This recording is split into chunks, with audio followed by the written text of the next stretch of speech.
Hi, JDL Brushes here, and we have a new kind of video, kind of demo. This time we're going to utilize this rough sketch that I did a few days ago, and I actually will try and limit the kind of inks for this one. I want to be more confident and more kind of sketchy, more sketchy than this when it comes to the ink work, and yeah, and I want to limit this sketch to about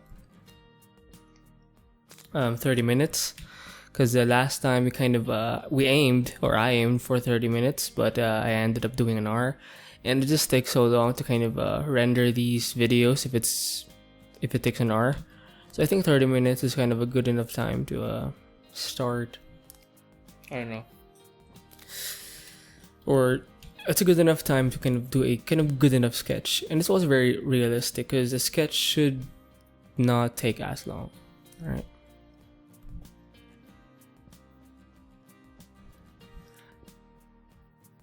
So let's just decrease the opacity of this rough sketch, maybe to 40%, and then go in with. I would use my kind of extra fine liner brushes, which is included in the marker brush pack kind of folder, but I want to just limit myself to this fine marker brush that we have, because let's make it like that. Let's do this.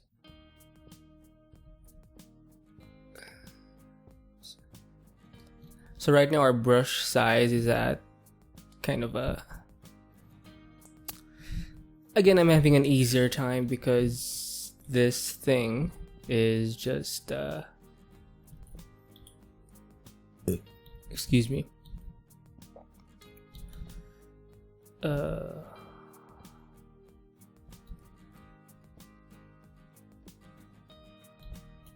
And this is kind of my problem where sorry, excuse me, where I end up kind of I want to be more limited with my line work. I want some of the kind of bigger, fatter strokes to kind of fill in those kind of empty spaces instead of having to kind of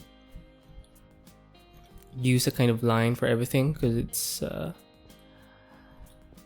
again, I want to be more energetic, more bold with my lines and stuff.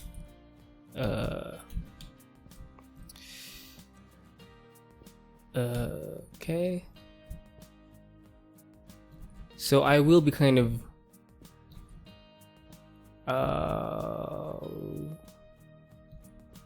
decreasing the level of accuracy in my sketch, and I'm okay with that because my goal here is to be more kind of like this, because first of all, it takes less time, which is very important to my sked, and of course it kind of I want to bring out the kind of sketchiness of my sketches. I don't want it to be so kind of clean. It's kind of a personal preference of mine, and I still remember doing the kind of first marker sketch in this kind of marker-esque style, and to me that's kind of the best. And I did that sketch so randomly, and it just felt right to me, and it feels good to the eye, at least for me, and I want to be able to replicate the kind of energy, because I think that's what it has, more energy than my other marker sketches. I mean, till this day, I'm still trying to figure out how to do that kind of random sketch or replicate that kind of energy that I did with that kind of random interior sketch. See, I'm using too many lines now. Let's turn off the rough sketch.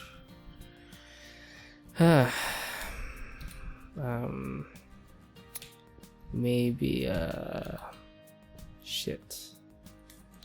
See, that this is what I don't like. If it's kind of taking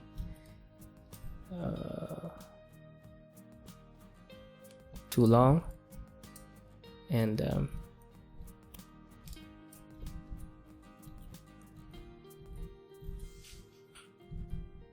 shit. By the way, I'm using a graphic tablet, so I'm kind of having a hard time doing this kind of a diagonal line. But and it's kind of the downfall or pitfalls of using a graphic tablet. You won't be as accurate compared to, say, using a Cintiq or some kind of a tablet that has a screen where you can kind of directly draw on the screen. So that's kind of a big downside to the whole graphic tablet thing.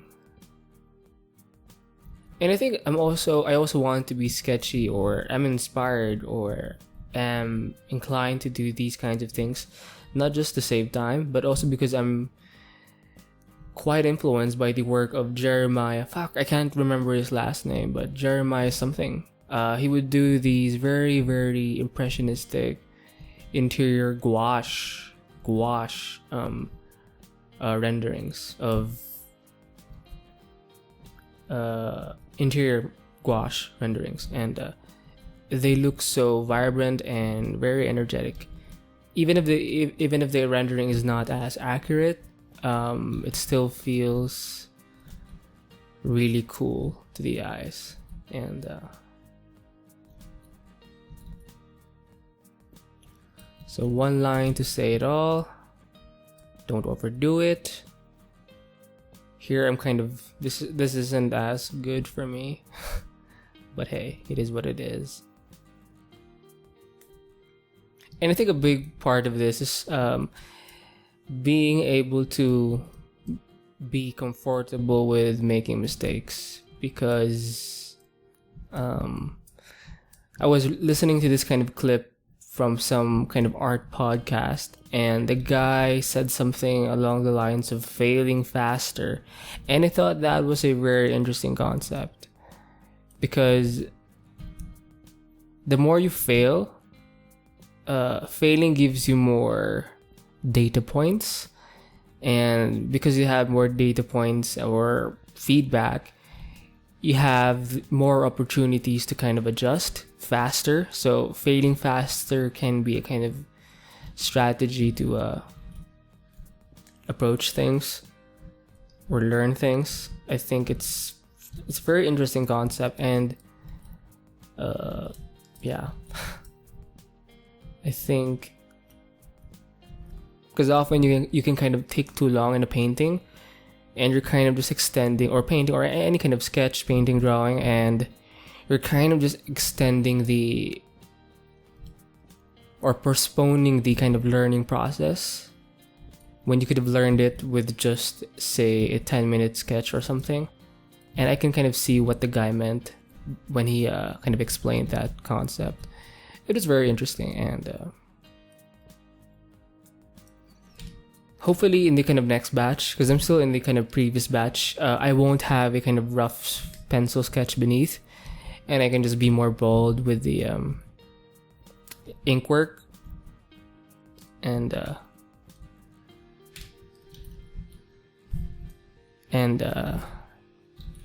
by the way, I also think it's kind of useful to add those kind of perspective lines. It doesn't always have to be accurate, but it just helps establish the kind of orientation of the space, and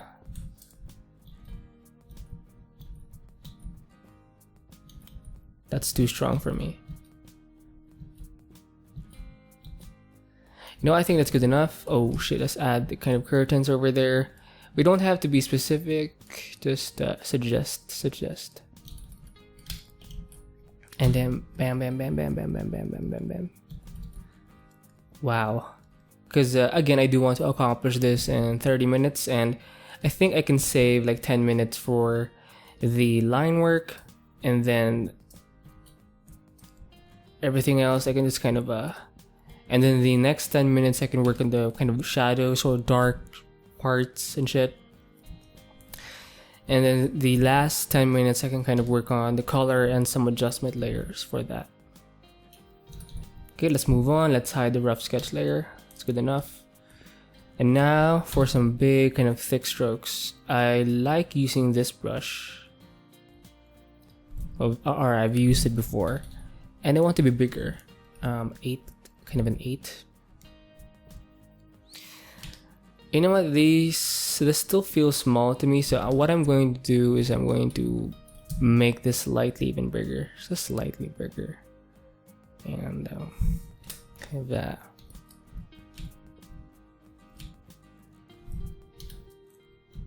Okay, we have a bit of thing here, and I want to be graphical with my kind of shadows and stuff. So what you can do is you can do that.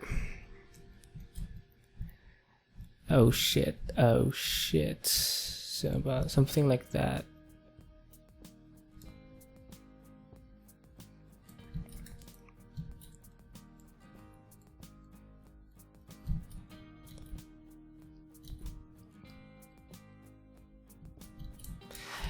Shit, I think I have to restart with Photoshop because the pen tilt is kind of not working. Yeah, give me a second. Hey, I'm back. I just restarted Photoshop, and as you can see, the pen tilt is kind of working, so. Okay, that's good enough. What else can we do with the kind of...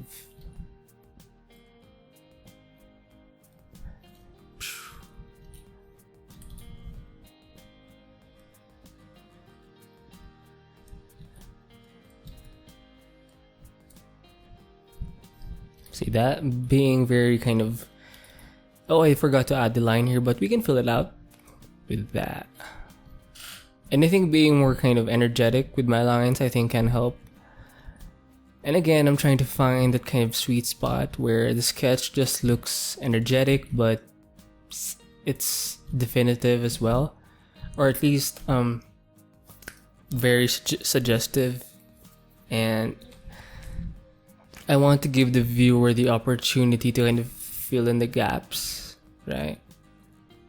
Because that's a very common technique in kind of illustration or graphic design or in kind of visual art, where you kind of leave things out for the viewer to kind of fill in the kind of empty space.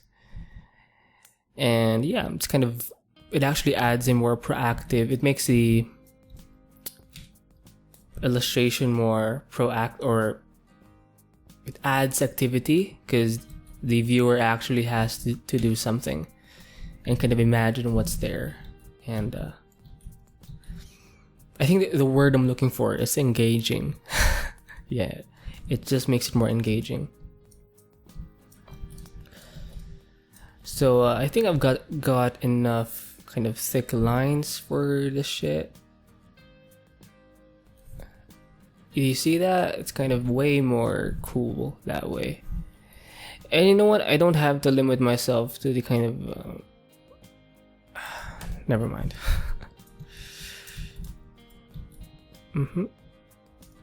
Okay. So 13 minutes so far. I'm going to add one more layer, but this time we're going to use a slightly smaller kind of brush. Kind of a supplementary dark, just to kind of render things out a little more. Make it more, just add some kind of variety in terms of line weight, because we have the kind of thin line and we have the kind of thick darks. I think we can vary it up a bit and make it more strong, right? You know, I remember back in architecture school, one of the most common comments I would get from blockmates, professors especially, is that my work is so sketchy. Even when I would do kind of floor plans or kind of drafting work, it would still appear very sketchy. And you know, there's a time and place, especially for kind of a concept kind of phase, sure. But you know, that's not the only part of designing things. So maybe that's why I'm kind of not very in that field right now. I'll say that. But yeah, I still kind of slightly miss it. Well, not really, but it's there, kind of the glory days. And it's 15 minutes now, so we have like 5 minutes left to kind of do this kind of supplementary shadow work. Oof. You see that? It kind of adds a little more punch to the sketch, right? Right. Okay. Would you look at that? See, it's way more energetic if I don't if I'm not very tight with the kind of lines and just be intuitive. I think I recently watched a video of what is it? Sinix, SINIX, and he has this video on tempo, which I thought was very interesting. I never thought of tempo or the kind of role of tempo in my work, which is really, really very it was insightful, and I did kind of bookmark it for kind of future reference.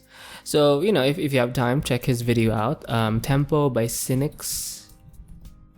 I think that's enough. 16 minutes. I don't think we can add more. I think that's kind of enough, right?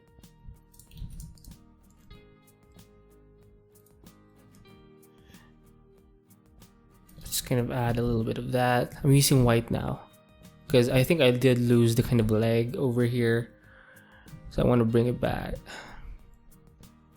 slightly. Bring it back. Okay, that's enough. Oh, it's too thick. It's too kind of... And I don't want my kind of strokes to be too kind of opposing. I want them to kind of flow together.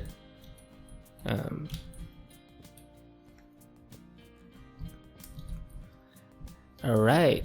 So, it's 17 minutes now. Shit. I think I'm done. I can just start with the colors. Slightly. Kind of suggest the kind of shadow lighting there. That's enough. I don't need to add like a gray kind of marker thing. Okay, so we'll just go with the colors now and just move on. So our colors are set on a multiply blending mode. So every other layer in the color folder is, or the folder itself, the group, is set on the multiply blending mode. So, or layer blending mode. I don't know the proper terms, but it's set on multiply. Okay.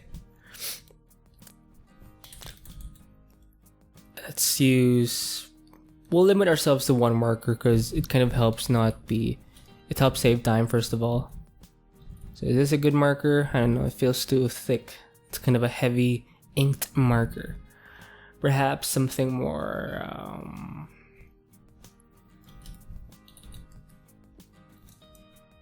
I like this. Okay, so I don't want to be too dependent on the colors because I have this habit of kind of foregoing my color choices when doing these kind of when doing the kind of coloring, and it can kind of lead to a very boring kind of oh, this one has a lot of bleed. I don't mind. Okay.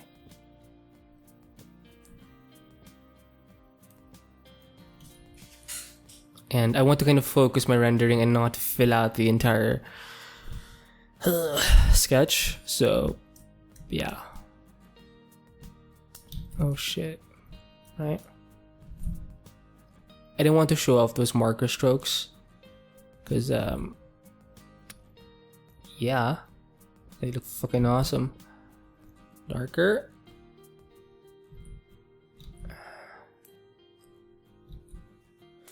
And I'm okay with kind of letting things bleed in the kind of borders.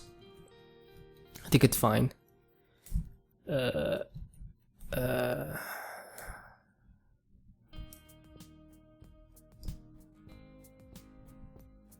Oh, this one is actually green.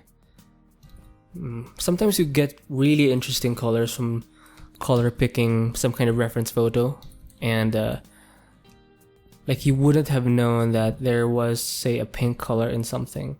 It's so interesting. And I think you can pick up a few kind of lessons from doing quite a few color picking stuff, because you'll kind of be able to vary up your hues. But for marker sketches, I think it's best to just keep it simple as fuck, as much as possible. I'm not sure how to approach this kind of flooring.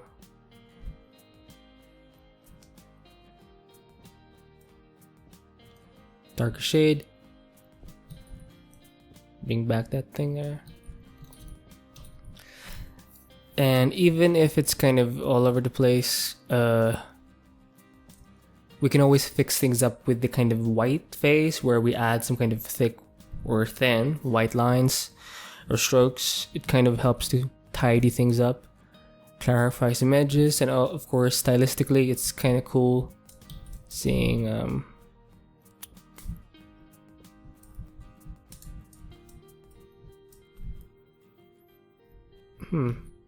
So when it comes to the kind of inks, I do think I have a good grasp of it now. This is kind of the level of energy that I want in my work, or at least for these sketches. So I'm pretty okay. You know what? Let's decrease. Ah, shit, man. Decrease the size of this thing, of this reference photo. Okay, bring in some kind of dark greens to kind of, and again, I haven't actually changed the size of my color brush. So, yeah, whatever.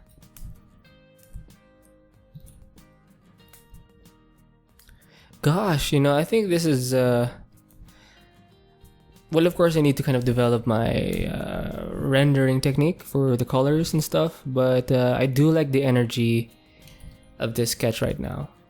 Although I'm starting to feel it's becoming a little too monotonous. Oh, is that monotonous? Or kind of boring, because again, I'm picking too much, or I'm doing too much of the color picking, which, yeah. I need to be more proactive in my color choices. Oh, I love those bleeds. Okay. There's something, let's pick something darker to kind of indicate some kind of change in shadows, or kind of suggest some kind of reflection.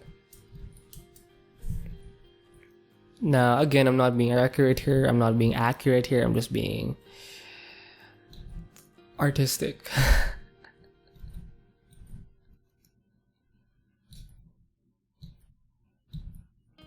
I'm kind of losing the the thing here. We can fix this with the kind of white lines, I'll say that. So it's 24 minutes so far. We have like 6 minutes left. Okay, let's just make sure there's more, it's a little tighter. So I did decrease the brush size to one kind of level.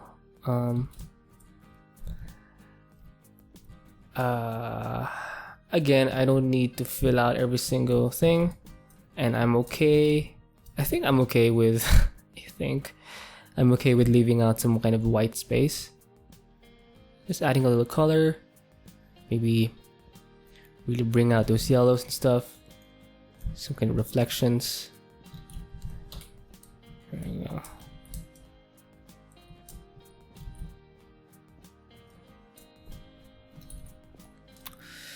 All right.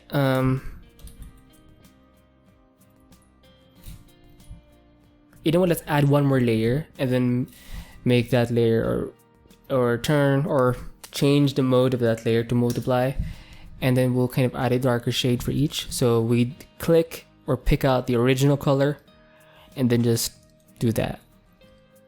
It adds a kind of second layer of value or a different value of the same color. And I think I want to add kind of extra bit of variety in terms of values.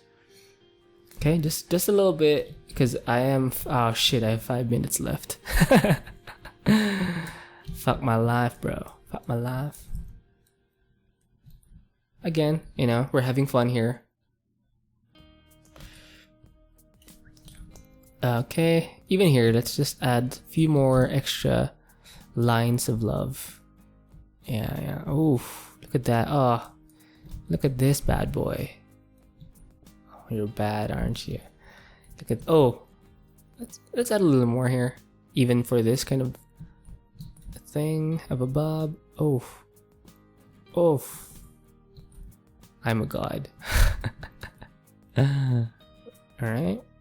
See that? It just adds a little more extra variety. Diversity. Right. Shit, 4 minutes. That's enough. Maybe just a little more. Just a little more. Just like that. Oh, that is hot. Okay. Oh, just shit. Just a little more. Fuck. And now we'll proceed to the kind of whites. And we'll use the same... Shit, come on. We'll use the same kind of first fine liner, or maybe this guy.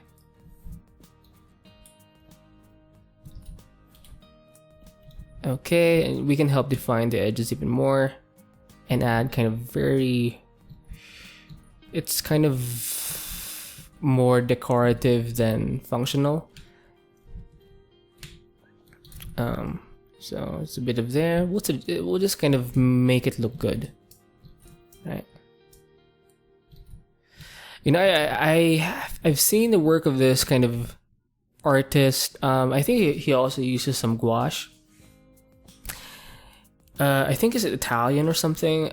He does a lot of interiors and stuff, or kind of, yeah. And he does like adding kind of big, kind of strokes of gouache to his work, especially on the kind of silhouettes, and it's very cool to look at actually.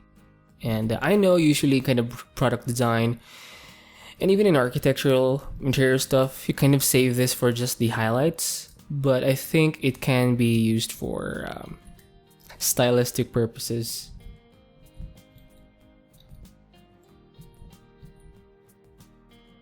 And as a function, of course, because you're kind of defining some of the silhouettes, so I think it can help kind of define the space even more, right?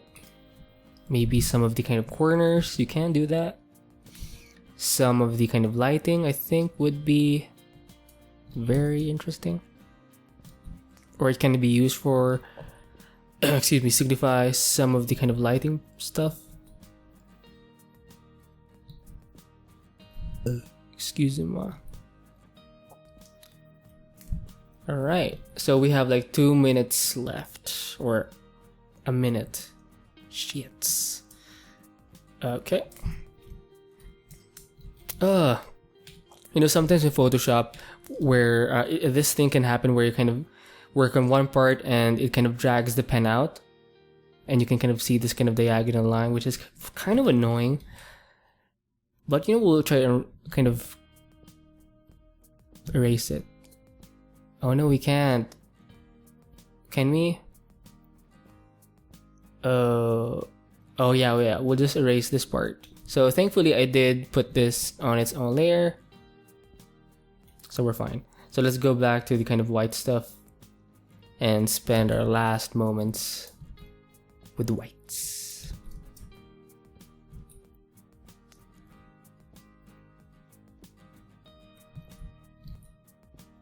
See that? It just adds more. I mean, you can overdo it, I guess. And I may be doing that right now. But, whatever, you know, it's good. It's fine. It's energetic. It's powerful.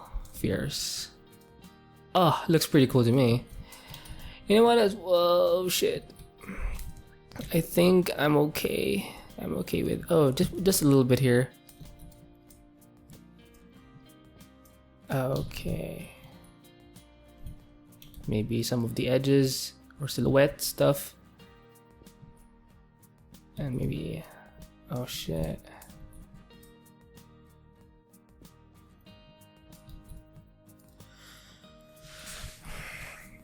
You know what? That's fine. Oh, shit. So it's 30 minutes and... Fuck. I think we'll stop there and then just spend the kind of last... Maybe an extra 5 minutes working on... You know what? We'll flatten this bad boy out. So we'll hide that. We'll hide the reference. What? Oh shit! What we'll do now is we will skip the kind of adjustment layers and go for the kind of finisher moves, the color dodge, the burn tool, and the sponge tool. So we'll kind of click this or use the marquee tool to select the entire kind of view. Control Shift C to copy the kind of flattened version of it, and then Control Shift V on a kind of new layer. Alright, so now if you kind of move this, you have a kind of a flattened version of the everything. Okay, so we'll duplicate that again, Control J, and then we'll work on with the soft brush. Now the Photoshop does have a default kind of thing, so whatever, you can use that, and that's what I'm using, I guess, with I think some noise turned on and a bit of transfer, so I can kind of build it up. So let's start with the burn tool. Let's make sure that the range is on shadows, and we'll kind of let our intuition... We want the kind of foreground to be slightly more darker, right? More, because to help with the contrast, I guess. It's kind of where my head is at. And then maybe move the range to the midtones, make it even more darker.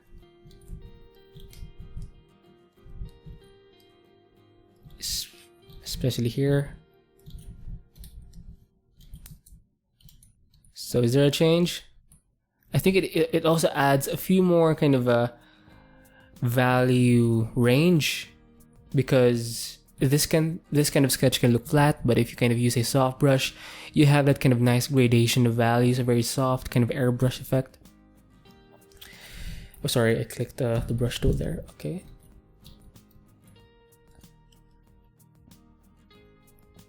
So some on the kind of edges and kind of stuff.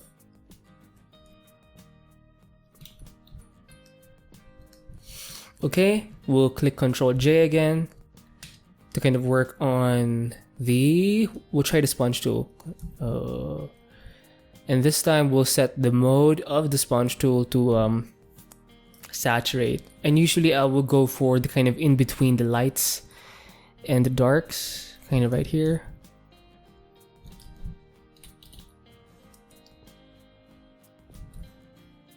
It just adds, well, more saturation, of course, and now of course you can overdo this, and it can be kind of annoying. But make sure you just kind of even it out or spread it out throughout the sketch, kind of like this. And I think having a kind of dichotomy between saturated and not so saturated kind of hues it can add some kind of energy to the whole thing. Right here, see that? Maybe some on the chairs, just like that. So a little bit on the pillows. Maybe a little bit here, where there's some kind of shadow. And would you look at that?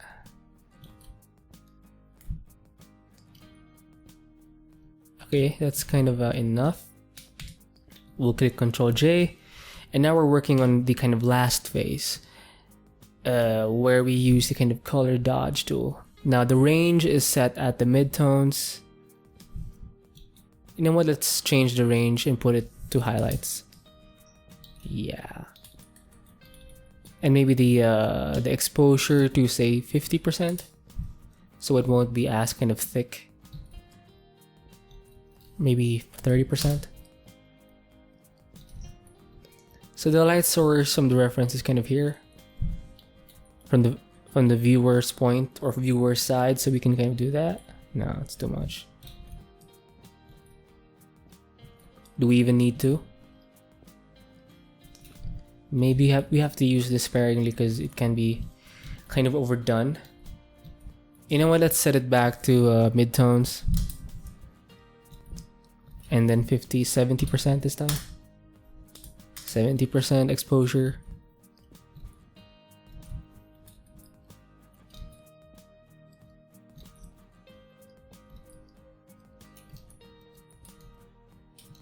Does it help? And maybe some here. But this time, oh shit, we'll bring it back to highlights. And then some here. Some stuff here. Some here. Some here. Maybe some here. Oh, that's too strong, my brother. Maybe 50%. Yeah, it's too strong.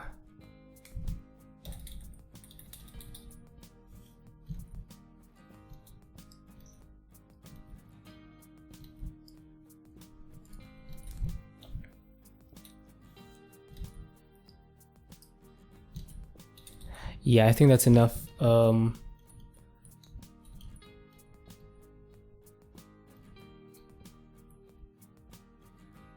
You know what? Let's use the kind of clipping, a mask, and we'll kind of hide this part of the color dodge.